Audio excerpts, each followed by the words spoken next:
Okay, good day, everyone. Hope you had a good conference so far. So I'm actually digital entrepreneur and also investor since more than 10 years mostly in the Berlin and German ecosystem. But also developed a passion for the topic of the climate crisis basically 5 years ago, and that started to increase more and more over time for me, and that's also what I'm talking about today. First, I want to give you a very brief overview, a couple of numbers on the climate crisis, and a little bit also why we are in this problem and why we are not acting as we should be acting. A little bit what we are heading towards if we do not change business as usual. And then also, of course, give you a couple of solutions and introduce Leaders for Climate Action, which is an initiative that we founded a couple of months ago out of the German digital ecosystem, and of course also will welcome you on board if you're interested to join that initiative. Yeah. So first, I think this is a picture that some of you might have already seen. Yeah, it looks like Photoshop, but it's actually not. It's in the US, 2018. And it shows actually that our roof is literally on fire, and that we're doing too much. Like some of them are looking at it, and some others are basically not even taking any note of it and just continue to putt. Yeah, and obviously that's not a healthy situation. That's also not what we should be doing. I think we need to open our eyes much more, and and start acting also against this big crisis that we're heading towards. If you look at just the numbers, I mean, there's still some people out there that think, oh, it doesn't exist or it's not man-made, yeah. But if you look at the numbers, there's basically almost nothing as clear as the correlation between CO2 and the temperature rise, and also the scientific proof behind it. To me, people that actually deny this seem like people that could also proclaim that there's still a flat Earth. Yeah, it's pretty similar, and over the last 130 years, we've actually already experienced an increase of temperature of around 1 degree Celsius compared to the pre-industrialized time. Yeah. If we now look at what have we been emitting as humankind globally so far, we're talking about roughly 2.3 trillion tons of CO2 from 1870 until basically today or last year. Yeah? So that's what we have been depositing in our atmosphere, and now we are currently emitting roughly 40 to 50 billion tons per year. Yeah? Every single year, that's what we're adding. And the problem with CO2 is it doesn't disappear. Yeah? It's like a big bathtub that doesn't have a drain, and you fill more and more water in. Obviously, at some point, it's going to spill over. And the NOAA Wi-Fi tries to connect here. And if we're heading towards a 2-degree goal, like no more than 2 degrees of warming, we still have a budget of around 1,100 billion tons of CO2. That would mean approximately 25 years with business as usual as it is right now until we hit this number. Yeah. If you look at what still the potential is, yeah, all oil, gas, coal that is still kind of available underneath Earth or wherever you can get it, there's actually still resources for 15 trillion tons of CO2. Yeah. So we have much too much in the Earth, and we need to think about how can we keep it in the Earth and don't dig it up and burn it. Yeah. And a special problem here is that all our big oil and gas companies, be it Exxon, be it Total, be it BP, be it Shell, and so on, parts of this CO2 is already in their balance sheets today. It's already being accounted for because they have reserves, and those reserves are already today enough to emit another 2.5 trillion tons. So basically 2,500 billion tons of CO2, which obviously conflicts with 1,100 if we want to reach the 2-degree goal. Yeah. But this is the 2-degree goal. Now, many people, and also in the Paris Agreement, they're actually talking about that it would be much better to stop at 1.5 degrees of global warming. Yeah? And that would look like this. So that means that's only some 350 billion tons. And why 1.5 to us? I mean, half a degree, who notices? Yeah, but this is average temperature on a global scale, and the experts are expecting that at 2 degrees, already some tipping points might start. Yeah. For example, the permafrost in Siberia and also in Canada already now starts melting, and there's a lot of greenhouse gases, especially also methane, that is at the moment stored in the frozen ground, which will be released if this frozen ground melts, obviously, and that is something that is not in our control. So we should obviously avoid that. And if you now look at the 1.5 degree goal and the roughly 350 billion tons of CO2 we can still emit, the time is actually running pretty quickly. So this is basically 8 years that we have at the current pace, and then we would need to drop to zero, basically. So this whole topic of climate change and the climate crisis is much closer than we maybe thought 10 years ago, or also a couple of years ago, or half a year ago. Whenever you started thinking and reading more about it, but it is really urgent, actually. And if we now look just a tiny little bit, okay, where's all the CO2 coming from? And who's emitting on a global scale what? This is a land map with the per capita emissions, basically. You can see that Qatar, but this is, I mean, obviously a very small country, like 3 million people, but a lot of oil production. They emit a lot. The US, 15 to 20 tons, much larger country. China is around 7 tons per capita, but obviously 1.3 billion people. So that has quite some impact. India, Africa is around 1 ton per capita overall. So that's actually pretty low. And of course, your lifestyle and also your wealth has an impact on your CO2 footprint. And if we look here basically at us, or maybe at all participants at the NOAH conference, we're most likely rather at 50, maybe even up to 100 tons of CO2 on a yearly basis. And the biggest driver for like us and our peers is basically mobility. Moving weight from A to B costs a lot of energy. The energy we're using currently is fossil fuels, especially flying obviously has a huge impact. One flight from Frankfurt to San Francisco and back is like 3.8 tons of CO2. Just one visit to the valley and back. If you fly Echo, if you fly business, it's close to 8 tons of CO2, which is already 4 times the budget we should actually be using on a yearly basis. So it moves quickly, and obviously we need to change a couple of things. And one note I wanted to also share is that the whole topic it's not new, and especially the oil companies already knew about it very early.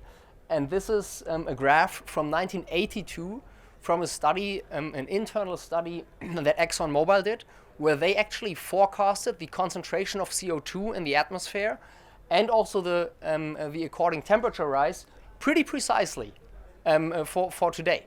So basically they looked more than 35 years into the future and managed to predict this in a very good way, yet they didn't use it to change their business model or to do basically the right thing, but they invested hundreds of millions, not just they, but the whole oil industry, in order to spread fake news, in order to keep this underneath the surface and not make this public, in order to make more profit and gain more. But by now, I think, those news are out. But it's, from my perspective, really shocking that we actually did have the knowledge very early on, but did not act accordingly. And if you summarize this, this is of course maybe a relatively daring statement, But if you look at the outcome, like what the whole climate crisis will lead to, it will have a very dramatic impact on humanity in the 21st century. Yeah, not just in terms of heat and the increase of heat is an average. Yeah, so there will be a lot of areas where humans basically can't survive in the summer outside anymore. Middle East will be an example where we already now experience like days with 45 degrees, and many other areas. Besides that, sea level rise that's coming slowly but steadily, and if you've been in Florida or Miami lately, they are probably the American state that are caring most about climate change, because they are actually experiencing it on a regular basis when their streets are being flooded, even though the sun is shining. And of course also droughts will appear, and all of this will also lead to the fact that areas that are inhabited today won't be inhabitable in the future. Bangladesh, many other areas, this will lead to people moving, and we basically know what happens when people move. This leads to destabilization of areas, even of civilization. We've had a couple of refugees in Europe in the last years. There was maybe 1 million. If you think, or maybe a bit more, yeah. If you think some 50, 60 years into the future, only sea level rise will basically cause more than 300 million people to move, yeah, because they can't live where they're living at the moment. And here, just showing you one example in terms of droughts, looking at Europe. This is the Palmer Drought Severity Index, and this is the amount of 3 months droughts over a decade in this period from 1950 basically to 1980. And as you can see, a handful of droughts were experienced in that time frame. If you now fast forward 20 years into 20, 30 years into the future, the picture might very likely look like this. And that means that basically all of Spain, Portugal, southern parts of France, and so on will basically be desert. Yeah, it'll be very difficult to grow crops there, and obviously it doesn't just go along with drought, it also goes along with heat, and will not be a nice outcome for us. Yeah. So also climate change is not something that is only impacting people in third world countries. It will definitely impact us here and basically every individual on Earth. But in the end, not that much happened until today. Yeah, and if you look at global emissions, I mean, yes, renewables are increasing. There's a lot of progress going on, but it's not enough. And even in Germany, since 2010, 11 coal power plants were basically built. Yeah, so emissions are still going up if you look at it globally, and and the political but also corporate leaders have not done a good enough job here, and were able to somehow neglect this topic. Yeah, and there are basically 4 reasons why. I mean, first, there is definitely a commercial interest and also lobbying involved. Yeah. Right now, this is it's still good to get some oil, to make some money, and the externalities are not taken into account in from an economic perspective. Second, this at least used to be a transgenerational problem. Yeah, whatever I do today, it's not impacting me tomorrow. It'll maybe impact my children, but this is kind of too far away for our human brains that are used to run away from the from some tigers, yeah, if you just look 1,000 years ago. A third, free rider problem. Yeah, in the end, the atmosphere is a global thing, and if one country now decides, okay, look, we are willing to take costs and to start a change now and to invest heavily, everyone is benefiting from it. But maybe that country has a disadvantage at that moment because they are becoming more, unattractive for investments, whatever it is. So in the end, we need a global solution for this. Yeah, and fourth, a lot of people are only looking at the cost of the change that we need now. Yeah, oh, this would cost so and so many billion, but they are not looking at the costs that will hit us if we don't start changing things now. Yeah, and that's a tremendous mistake from my perspective. So now, since we need a political solution, we could all think, okay, great.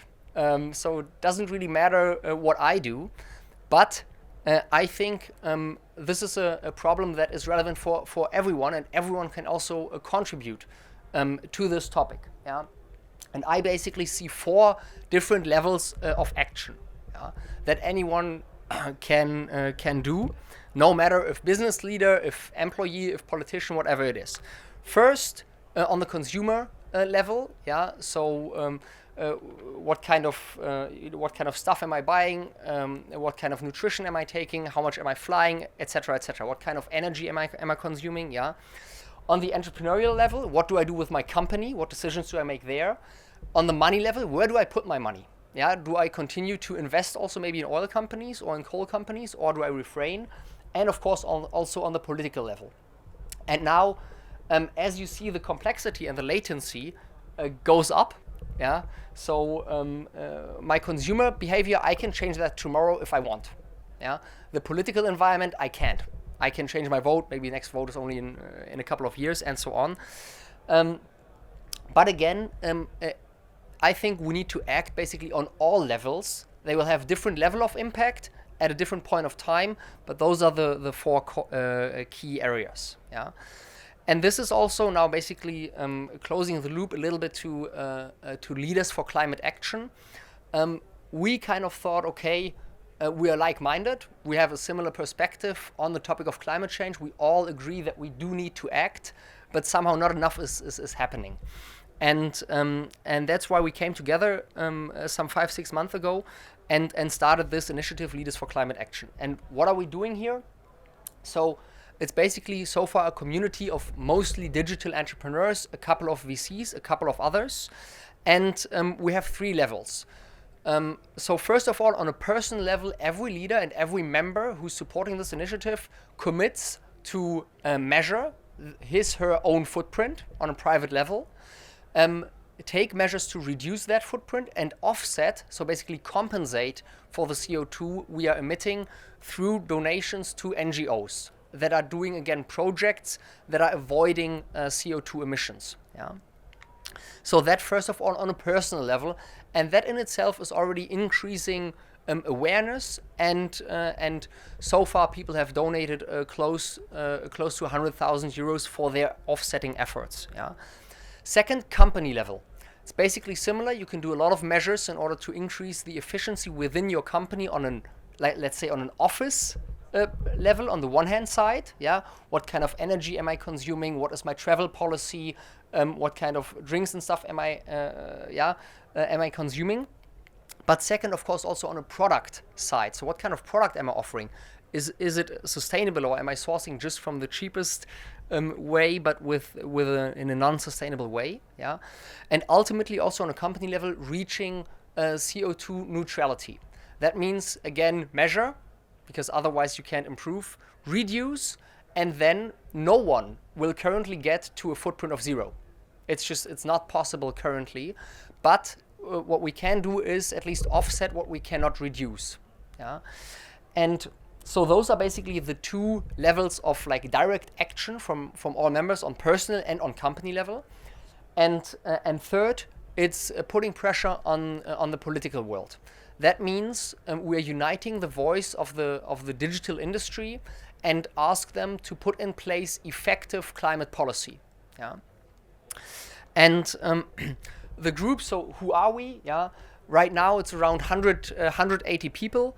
And we started within our network in Germany, mostly Germany so far, yeah. But for example, Niklas Östberg, the CEO from Delivery Hero, is very passionate about it. Get Your Guide, Zalando, also Alexander Samwer, who's investing, Florian Heilemann there. It's a lot of people. They're basically all on the website, yeah. And besides the digital leaders, it was important for us also to back what we are doing and what we're saying from a scientific standpoint. And that's why we also created a scientific advisory board.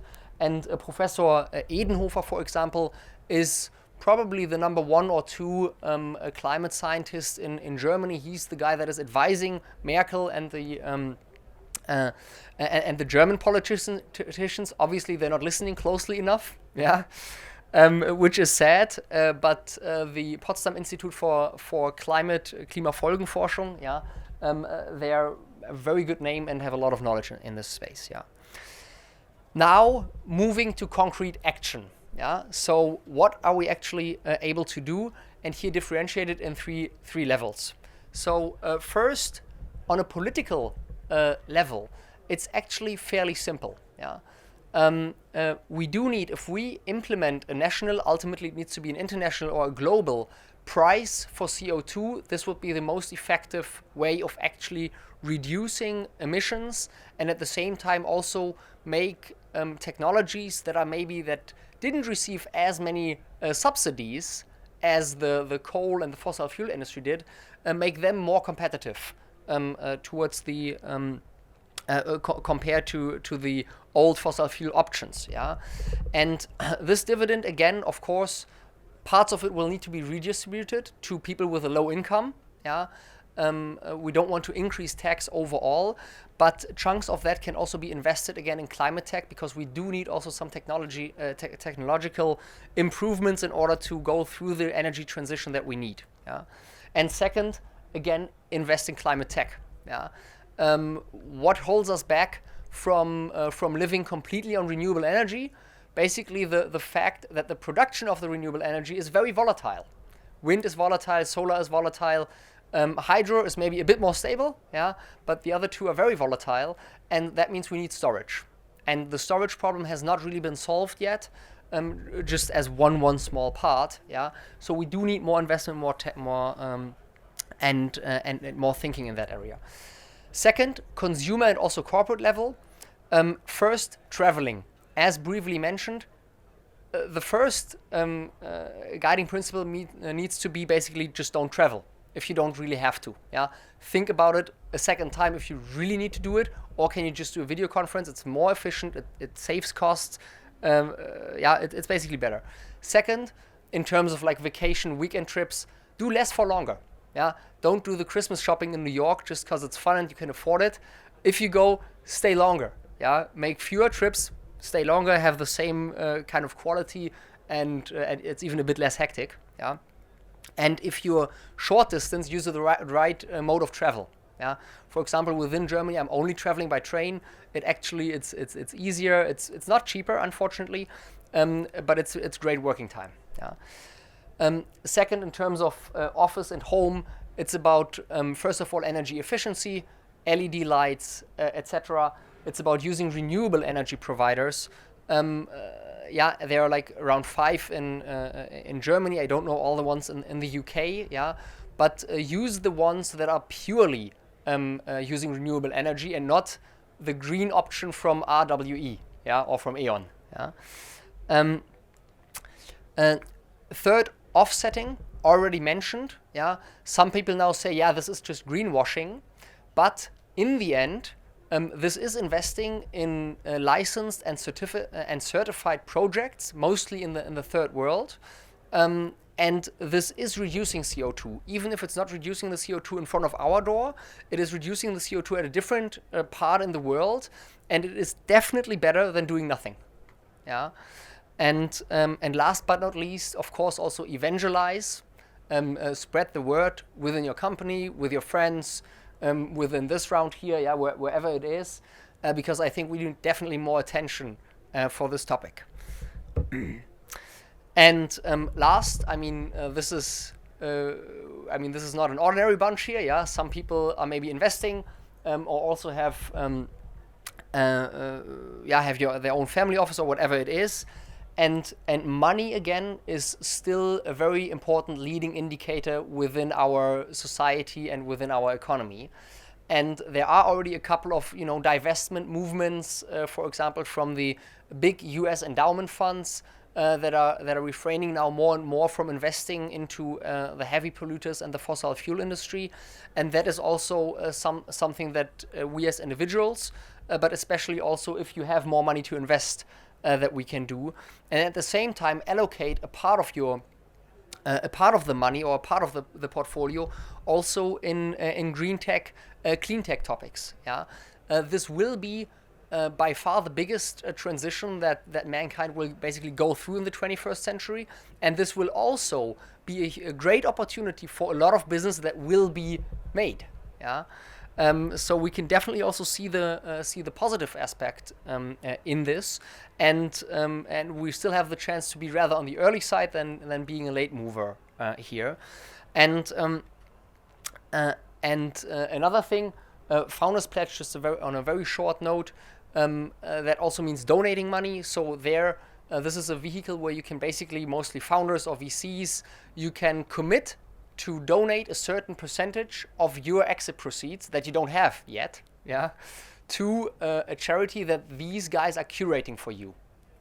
So it's actually a pretty smart thing, because what's the problem with donations? Why are we not donating more? First of all, once the money is there, it's kind of difficult to let go sometimes. And second, you often don't have the resource to find the very best cause and the very best organization where you want to put your money.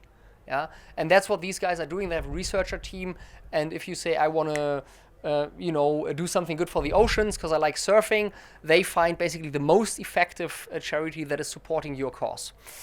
And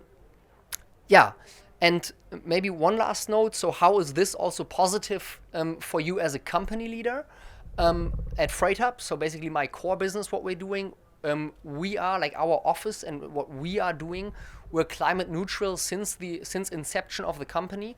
By now we're more than 200 people, and we even have an own climate action group within the employees. And this is actually, especially for the new generation, for the people that are around 30, 35, 25 and so on, really an important topic. And even if you maybe as a leader don't believe in it, it even gives you a very strong employer branding. I mean, McKinsey by now, they actually offset all their flights, because they notice, okay, if I want to attract the very best talent, these guys are thinking what's happening, and if they fly every single week around the globe, this is not sustainable. This is not good. So they implemented even that measure. With that, thanks a lot for your attention. Feel free to check out Leaders for Climate Action. And I, of course, invite you to become a member, to take action. I mean, you don't have to become a member. You can, We have a guide also with measures, how to reduce your footprint. Basically, we just want to enable people. And I personally don't even really care if you do it within the initiative or if you just do it by yourself. The important aspect is doing it and starting action now.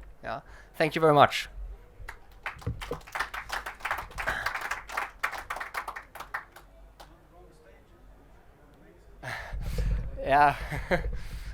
Hopefully in June. we were a little bit late, but I understood that also NOAH and Marco, the topic came more and more to their attention, let's see. Hopefully next time then. Any questions, comments, critics? I'm fully behind all of everything you said. I think it's fantastic you're doing it. I live in Germany. I'm from here, but that's where I live. So I follow a lot of what you're saying, the way I live. Don't you think this is just a drop in the ocean, and it's just a bunch of rich guys getting rid of their guilty consciences? Because we all do travel too much. I don't have a family car anymore, but I have a gas guzzling classic instead, right? So it's bullshit. In a way, it's like our bullshit. What about bigger stuff like getting behind nuclear? Because that, frankly, is the only way we're going to get enough electricity for 8 billion people. What about some much bigger, heavier initiatives? One climate scientist advising the government in Germany. Why not 1,000? Right? So this is great, but this is like, in the Atlantic, right? When we all know we're going to need more. So of course, I mean, that thought is valid. What does it, does it really matter if I now avoid one flight? And looking at it from a global perspective, the answer is, of course, maybe it doesn't matter. But I always, my standpoint is always, first, you need to get yourself straight, and you need to kind of clean up in your own house. And then you can have also impact on others and more people. And I think, I mean, also looking at Germany, we are basically doing like 2.5% of the global emissions. If we are down to zero, yeah, something, but looking at it globally, not that much. But in the end, basically the multiplier. Oh, sorry, the multiplier effect that we can have by doing that is again enormous. Yeah, and what I definitely think is if the Western world is just saying, yeah, India and China, we are fucked anyways. 2 billion people, they are emitting so much more. Blah blah blah. You know, if we don't lead by example, they will definitely not follow. Yeah, that I'm definitely convinced. So we must go ahead because we do have the resources, we do have the wealth, and looking at it objectively, historically, our wealth was built on burning fossil fuels. That's the argument of the Chinese guys. Hey, now you want to say we're not allowed to burn fossil fuels in order to become wealthy? Yeah. So that is a complexity in itself. So I think we definitely have the obligation to go forward and to do this. Of course, also trying to influence others and bigger players. But I think there is no reason and no excuse not to act. And in terms of nuclear, I think, especially within Germany, it was very dumb to shut them down very early. Yeah. Nevertheless, if you look at it from a total cost base, and I was just at a talk with the CEO of RWE, the biggest energy provider in Germany, and if you would now build new nuclear power plants, the energy costs all in are basically around 10 to 11 cents per kilowatt hour. Like solar energy can already be produced at around 2.5 to 3 cents per kilowatt hour. So building new doesn't make sense. Using the existing for longer and shutting down coal faster would have been 10 times better. Huh? Sorry. Very good. Thanks. Okay. Yeah, Andreas. So thanks a lot. I'm also totally behind everything you're saying. I think the problem we are having is not that people anticipate that there is really shit going on, but I think the problem we are having that there is no vision how to change it. Mm-hmm. So the problem I think is that everybody got the view that reducing emissions means reducing our way of living or reducing them. I would say the idea must be that we should not talk about not only talk about what's going to happen if you go on like that, but also in another way. And I think there's a really positive thing, it's a way about thinking about this, because eating meat is not only causing emissions, but it's also really basically not the way we want to treat animals. Driving a car is basically a really stupid thing, because we only drive cars because there's no other or better way. We should invent a better way to have public transportation, because we're all stuck in traffic jams and so on and so forth. And so we should talk about how good the world can become if we reduce CO2 and if we build other technology to enforce this. Yeah, I actually totally agree that a little bit like this better vision of a better tomorrow, of a sustainable tomorrow, is definitely still lacking. Yeah, and I also know that it's unattractive to say, okay, now we need to cut back. Yeah, it's unattractive. It's not so cool. Yeah, I'm like kind of a little bit maybe a fundamentalist, so I like really cut back a ton, but I feel good doing it. Yeah, but you can't expect that from. It's not going to happen at scale. Yeah, I agree. Nevertheless, I think in terms of timing, it is right now so late that we won't be able to develop all new technologies and just continue with 200 miles an hour and switch as we, from my perspective, I think we do need to slow down a bit to give us a bit more time, but of course develop technologies that are then sustainable and allow the same way of living or a very similar way of living. So just to comment on that, I'm not only talking about developing technology, I'm totally with you that that's too late for now, and it takes time to implement this on a Yeah. huge scale. But for a tiny example for myself is, I think I cut down my CO2 emissions by around about 50%, and I increase my well-being by this. Mm. I'm taking more public transportation, I have a little scooter to do the last mile problem, so I do more sports. I reduce my meat consumption, so I also reduce my weight, and so on and so forth. So if I start doing this, I I also reduce costs. So it's probably not good for our audience here because we're wealthy enough. But anyway, I'm saving a couple of €1,000 by Yeah. not flying a lot, by not eating meat, by basically skipping my own car and so on and so forth. Yeah. Yeah. And I think we should build a vision on that. Yeah. Yeah. Very, very good point. Cool. Okay.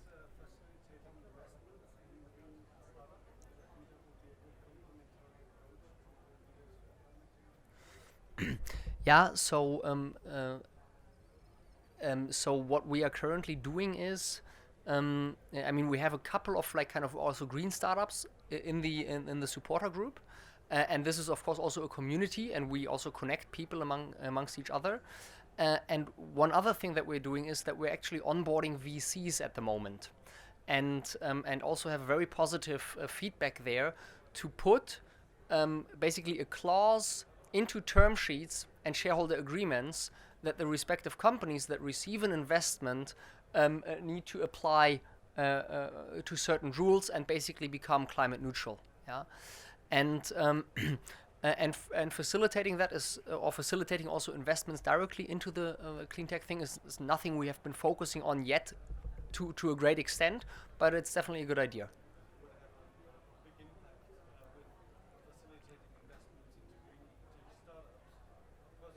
Yeah.